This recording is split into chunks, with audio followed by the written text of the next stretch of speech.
दोस्तों, क्या आप जानते हैं कि दवाइयों के बीच में ये सीधी लाइन क्यों होती है? और वो कौन सा बदकिस्मत इंसान था जो जिंदा रहते उसके ऊपर 3 बार बिजली तो गिरी ही, पर मरने के बाद भी उसके कब्र को भी बिजली ने फाड़ कर रख दिया। क्या आप ये जानते हैं दुनिया में एक ऐसा पदार्थ है जिसके 1 ग्राम को बनाने में 15,000 करोड़ का खर्चा आता है? नहीं भी जानते तो कोई बात नहीं, मैं आज हो गया हूँ आपको इनक्रेडिबल फैक्ट से वाकिफ करने। Fact number 1। दोस्तों, आपने तो देखा होगा दवाइयों के टैबलेट्स के बीच में एक लाइन होती है, जबकि कुछ टैबलेट्स पर वो लाइन नहीं होती। लेकिन दोस्तों, क्या आप जानते हैं कि ये लाइन किस लिए होती है? अगर नहीं तो आपको सबसे पहले मैं बता दूं कि टैबलेट्स पर बनी लाइन को डिबोस लाइन कहा जाता है, जो टैबलेट्स की प्लेनर सतह पर अंकित की जाती है। ये लाइन ज्यादा पावर के टैबलेट्स पर देखने को मिलती है ताकि उस टैबलेट को बीच में से तोड़कर उसे हाफ भी ले सके। सभी मेडिसिन ऐसे स्प्लिट करके हाफ डोज में नहीं ले सकते। जैसे आपके पास 100 mg की गोली है, पर अगर डॉक्टर के मुताबिक आपको 50 mg लेनी है तो आप उस टैबलेट को बीच से तोड़कर आधा ले सकते हैं। और एक खास बात दोस्तों, जिन मेडिसिन पर यह डिबोस लाइन ना हो उसे आधा करके ना खाए और अपना ख्याल रखें।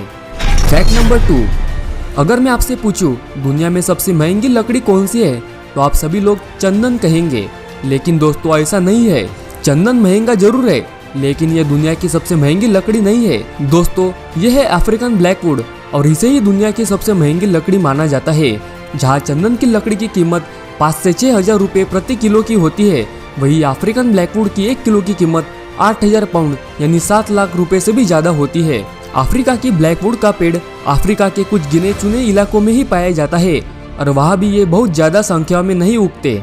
इस पेड़ की ऊंचाई 25 से 40 फीट तक होती है, और एक पेड़ को तैयार होने में 50 से 60 साल लगते हैं। केन्या और तांजानिया में इस लकड़ी की अवैध तस्करी के वजह से इन पेड़ों को समय से पहले ही काट दिया जाता है। इसके कारण ब्लैकवुड के पेड़ों में काफी कम संख्या पाई गई है, इसलिए ये लकड़ी बेहद दुर्लभ और बेशकीमती हो गई है। इस लकड़ी का इस्तेमाल बांसुरी, शहनाई, गिटार और म्यूजिकल इंस्ट्रूमेंट बनाने के लिए किया जाता है, पर इससे मजबूत और टिकाऊ फर्नीचर भी बनाए जाते हैं। लेकिन वो बेहद महंगा होता है, इतना महंगा कि इसे खरीदना किसी आम इंसान के बात की नहीं है। Fact number 3। काली लकड़ी के बाद अब लेकर आया हूँ ये काला अंडा। जी हाँ, ये अंडा है इंडोनेशिया में पाए जाने वाला अयम सिमानी नाम के दुर्लभ चिकन प्रजाति का। लैम्बोर्गिनी से मशहूर ये मुर्गी के अंडे की कीमत सिर्फ इंडोनेशिया में ही 1 लाख रुपए जाती है, विदेशों में तो रहने ही देते हैं। दोस्तों, आप ये जानकर हैरान हो जाओगे, इस चिकन के अंडे तो काले होते ही है, साथ ही इसका मांस, आंख और यहाँ तक कि उसकी जीभ भी काली होती है। दोस्तों, वैज्ञानिकों के मुताबिक इस मुर्गे के काले होने की वजह है फाइब्रोमिलेनोसिस, जो एक मेडिकल कंडीशन होती है जो सिर्फ इसी प्रजाति के चिकन में पाई जाती है। साथ ही आपको बता दूं, इसका एक रिश्तेदार हमारे देश के मध्य प्रदेश और छत्तीसगढ़ के इलाकों में भी पाया जाता है, जिसे कड़कनाथ नाम से जाना जाता है। कड़कनाथ की चमड़ी, पंख और आंखें भी काले होती है। इसका मीट 1000 से 2000 रुपए प्रति किलो में बिकता है। Fact number 4। दोस्तों, क्या आप उस बदकिस्मत इंसान की कहानी जानते हो जिसके जिंदा रहते उसके ऊपर 2 बार बिजली तो गिरती है, मगर उसके मरने के बाद भी उसके कब्र पर बिजली गिरी और उसके कब्र को फाड़ दिया? अगर नहीं जानते तो बता दूं, उस बदकिस्मत इंसान का नाम था वॉल्टर समरफोर्ड, जो ब्रिटेन का रहने वाला आम आदमी था। वॉल्टर के साथ ये पहली घटना साल 1918 में घड़ी, जब विश्व युद्ध चल रहा था। तब उनकी तैनाती बेल्जियम में थी। उस पर बिजली गिरने से उनकी कमर के नीचे का पूरा हिस्सा पैरालाइज हो गया था। फिर दूसरी घटना ठीक पहली घटना से 6 साल बाद यानी साल 1924 में घटी। रिकवरी के बाद वॉल्टर कनाडा में एक नई जिंदगी जी रहे थे। एक दिन मछली पकड़ने के लिए पास ही एक तालाब में गए। यहाँ एक बार उन पर फिर बिजली गिरी। इस बार उनके शरीर के दाएं और पूरा लकवा मार गया। 2 साल में वॉल्टर पूरी तरह से ठीक हो गए और फिर घूमने फिरने लगे, लेकिन बिजली ने उनका पीछा नहीं छोड़ा। 1930 में एक बार फिर पार्क में टहलते हुए वॉल्टर समरफोर्ड पर आसमान से बिजली गिरी। ये तीसरी बार था जब उनके ऊपर ये बिजली गिरी। उसके बावजूद उन्होंने 2 साल तक जिंदगी के साथ संघर्ष किया और आखिरकार 1932 में उनकी मौत हो गई। दोस्तों, वॉल्टर के मौत के बाद उनके परिजनों ने कनाडा के माउंट व्यू सिमेट्री में दफनाया, लेकिन बिजली वॉल्टर के मौत के बाद भी उनके पीछा करने लगी। उनके कब्र पर फिर से एक बार बिजली गिरी, जिससे उनकी कब्र पर लगाया गया पत्थर चकनाचूर हो गया। ये घटना भी तीसरी घटना के 6 साल बाद घटी। है ना गजब, लेकिन सच। Fact number 5। दोस्तों, वैसे तो दुनिया में एक से बढ़कर एक अजीबोगरीब इंसान मौजूद है, लेकिन कभी कभी मेडिकल कंडीशंस भी इंसानों को सुपर पावर जैसी एबिलिटी देती है। बिने ही देख लीजिए, इनका नाम है गैरी टर्नर। और ये अमेरिका में रहने वाले हैं। वैसे दोस्तों Gary Turner side show artist है, लेकिन दुनिया भर में वो अपने स्ट्रेचेबल स्किन के लिए मशहूर है। गैरी अपने स्किन को 15.8 सेंटीमीटर यानी 6.25 इंच की लंबाई तक खींचने में सक्षम है, जिसकी वजह से गैरी का नाम Guinness book of world record में भी मोस्ट स्ट्रेचेबल मैन के रूप में दर्ज है। लेकिन इसमें गैरी की क्रिएटिविटी से ज्यादा उनकी रेयर मेडिकल कंडीशन जिम्मेदार है। उन्हें एलर्स डाउनलॉस सिंड्रोम नाम एक डिसीज है जो जेनेटिव टिश्यू डिसऑर्डर है, और दोस्तों वो इसी डिसऑर्डर के चलते वो अपने स्किन को इस हद तक खींच पाते हैं। इसे ही तो कहते हैं opportunity in discuss. Fact number 6।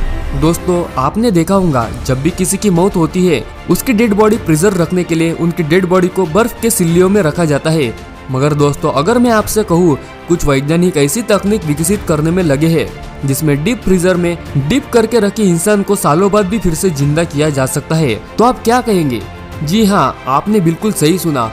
America के साइंटिस्ट का दावा है कि वो जल्द ही दुनिया के सबसे पहले जमा कर रखे गए मृत इंसान को जिंदा करके दिखाएंगे। इस तकनीक को क्रायोनिक्स नाम दिया गया है, और इस पर काम करने वाले वैज्ञानिकों का मानना है कि एक जीव को बेहद सर्द माहौल में जिंदा रहने की संभावना रहती है। फिलहाल खरगोशों पर ये एक्सपेरिमेंट किए जा रहे हैं। क्रायोनिक्स की मदद से खरगोशों का दिमाग कई दिनों तक जिंदा रखा गया है, लेकिन इंसान के दिमाग को जिंदा रखने के लिए अभी समय लगेगा। हालांकि कुछ वैज्ञानिक क्रायो प्रोसेस का समर्थन करते हैं, तो वही कुछ वैज्ञानिक इसे पैसों की बर्बादी और पागलपन के अलावा कुछ नहीं मानते। Fact number 7।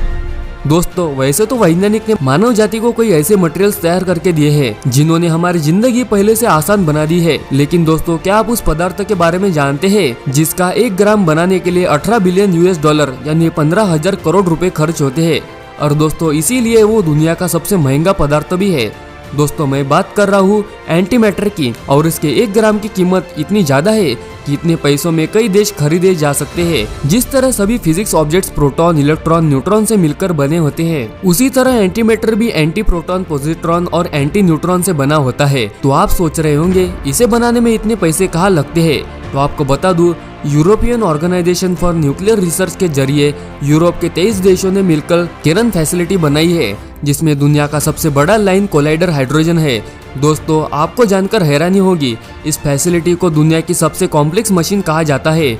इसे बनाने के लिए 1 दशक से भी ज्यादा का समय लगा था। इसकी सालाना ऑपरेटिंग कॉस्ट ही 8,000 करोड़ से ज्यादा है। एंटी मैटर पे चल रहे एक्सपेरिमेंट्स दुनिया को भविष्य में एनर्जी का एक सोर्स भी दे सकते हैं, इसलिए पूरे दुनिया के वैज्ञानिकों की नजर सन पर गड़ी रहती है। तो दोस्तों कैसे लगे आपको आज के फैक्ट्स? अगर आपको ऐसे ही इंटरेस्टिंग इन्फॉर्मेशन चाहिए तो चैनल को सब्सक्राइब करके बेल आइकन जरूर ऑन कीजिए। मिलता हूँ आपको नेक्स्ट वीडियो में, तब तक के लिए टेक केयर।